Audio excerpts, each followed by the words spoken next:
Have you ever really stopped to think about what powers you? I mean, not your car or your phone, but you. Your every single thought, every movement. Well, today, we're going to dive deep into the microscopic engine that runs our entire bodies. You've seen this a million times, right? An athlete on the sidelines grabbing a quick bite during a break. So why do they do that? It's not just a casual snack, let me tell you. It is a very calculated move to refuel, and the answer, well, it gets to the very heart of how all of us function every single day. The whole secret lies in this absolutely remarkable process, how our bodies convert the food we eat into usable energy. It's an incredible journey that starts with, a simple meal and ends deep inside trillions of our own cells.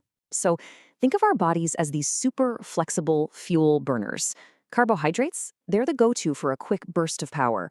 Proteins are mostly for building stuff, only used for energy in a pinch. But for long-term storage, our bodies turn to lipids, or fats, and they pack a serious punch. And get this, that punch is huge. A single gram of fat holds 9 kilocalories of energy. That is more than double what you get from the same amount of carbohydrates. This incredible density is exactly what makes fat the perfect way for our bodies to store fuel for the long haul. All right, so we've eaten. Now let's zoom in. And I mean way, way in. We're going from our digestive system all the way down to the microscopic level of one single cell. Because that's where the real work, the real energy production actually happens. Okay, so inside our cells, we basically have two main ways to generate power. There's anaerobic respiration. That's the fast, no oxygen needed option, but it's really inefficient. You can't keep it up for long. The main event, the one that powers pretty much our entire lives, is aerobic respiration. It needs oxygen, it completely breaks down glucose, and the payoff? A massive amount of energy. You can think of this whole process like a super sophisticated factory. It's got a 3-stage assembly line. The raw material going in is sugar, and the finished product coming out is the universal energy currency that every single cell needs to get work done. And here is that assembly line. It all starts with glycolysis, then it moves into the Krebs cycle, and it all finishes with the super high-powered electron transfer chain. Each step just methodically breaks down that fuel to harvest every last bit of energy. So what's the final product coming off this assembly line? It's a molecule called ATP, or adenosine triphosphate. And this, right here, is the universal energy currency of all life. If a cell needs to do literally anything, contract a muscle, send a nerve signal, build something new, it pays for it with ATP. The whole process kicks off in the main body of the cell, what's called the cytoplasm.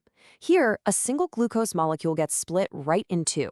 Now, this doesn't produce a ton of ATP by itself, but it's the absolutely essential prep work for the big payoff stages that are coming up next. From there, that broken down fuel moves into the mitochondria. You've probably heard of them as the cell's famous power plants. This is where the Krebs cycle takes over and finishes the job, completely dismantling the fuel to pull out all its high-energy electrons. And that brings us to the grand finale. Those electrons we just harvested are passed down an assembly line, and they release a burst of energy at each stop. This energy is used to just churn out ATP molecules by the dozen. This is by far the most productive part of the entire process. Okay, so our cells are now flush with ATP. They've done it. They've successfully turned food into fuel. But, a power plant is kind of useless if that energy doesn't actually go anywhere. So what on earth does the cell do with all this currency? Let's just ask the question directly. With all this ATP just sitting there, ready to be used, what's on the cell's shopping list?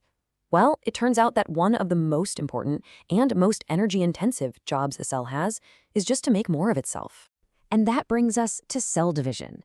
Honestly, you can just think of it as a biological copy machine. It's a fundamental process that is absolutely essential for growth, for repair, for life itself. And, you guessed it, it runs on ATP. So why is this copying process so vital? I mean, every time you grow, every time you heal from a cut, or even just replace old skin cells, it's all because of cell division. It is happening constantly, right now, all over your body. It's what allows you to be this dynamic, self-repairing organism. It's amazing. The specific process for all this growth and repair is called mitosis, and its goal is pretty simple, but also incredibly profound. Take one cell and create two perfect genetically identical copies, what we call daughter cells. It all starts with prophase. The cell's DNA, which has already been copied, scrunches up from loose strands into these tightly packed X-shaped chromosomes. You can think of it like packing up two identical sets of blueprints so they don't get tangled up during a big move. Next up is metaphase, and this phase is just a moment of perfect order. All of those chromosomes are pulled into a perfect single-file line right at the cell's middle. This isn't random at all. It's a critical checkpoint to make sure that each new cell is going to get a flawless, complete set of the genetic blueprints. Then, boom, anaphase brings the action. These tiny protein cables latch on and just pull the two identical halves of each chromosome apart, reeling one copy toward each side of the cell. The genetic material is now officially separated. And finally, in telophase, the chromosomes arrive at their new homes. A brand new nuclear membrane forms around each complete set, creating two identical nuclei inside one big cell. The blueprint delivery is complete. All that's left is to build a wall right down the middle. So, let's just zoom all the way back out. We've journeyed from a piece of food, down to the chemical factory in our cells, all the way to this intricate dance of chromosomes inside a single dividing cell. And that's really the big takeaway here. The energy you get from a meal fuels the creation of ATP, and that ATP powers the constant division of cells that lets you grow, heal, and just exist. It is a beautiful, interconnected cycle that just never, ever stops. Every single second of every single day, trillions of your cells are performing these incredible feats of chemistry and engineering. They're generating and spending all this energy just to keep you going. So the only real question left is, what are you going to do with it?